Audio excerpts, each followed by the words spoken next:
भारत का भगवा रंग भगवान का भगवा पहिर के नाचे भक्ता मंदिर बने अरमान का।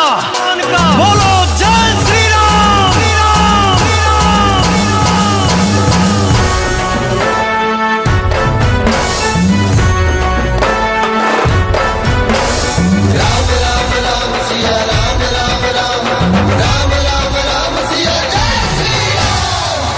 biharmasti.in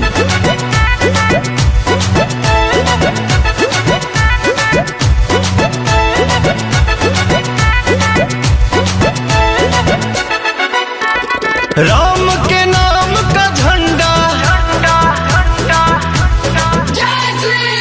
हाँ राम के नाम का झंडा लहरा है ये लहरेगा। हाँ राम के नाम का झंडा लहरा है ये लहरेगा। यह त्रेता में फहरा है कलयुग में भी फहरेगा।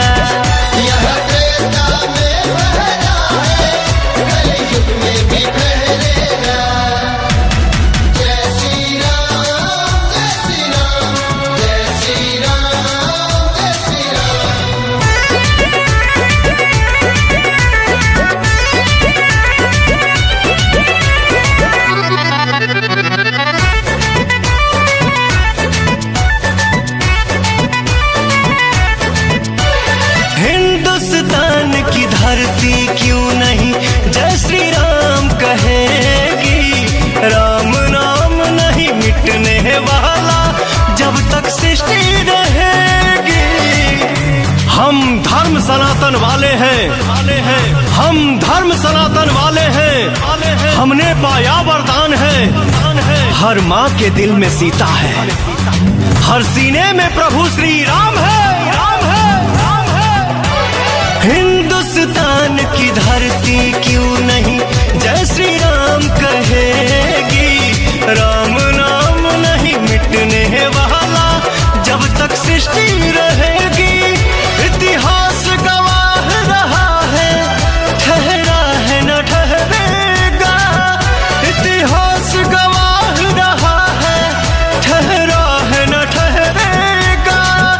यह त्रेता में फहरा है कलयुग में भी फहरेगा। यह त्रेता में फहरा है कलयुग में भी फहरेगा।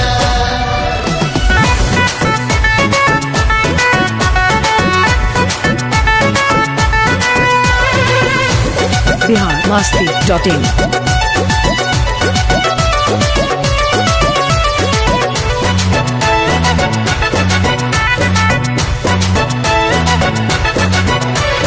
बोल रही है गंगा, बोल रहा है पर्वत सागर। हर हिंदू के सीने में है राम नाम का आदर। हम मंदिर वहीं बनाएंगे, हम मंदिर वहीं बनाएंगे। कसम धरती माँ की है, अयोध्या तो एक झांकी है, अभी काशी मथुरा बाकी है।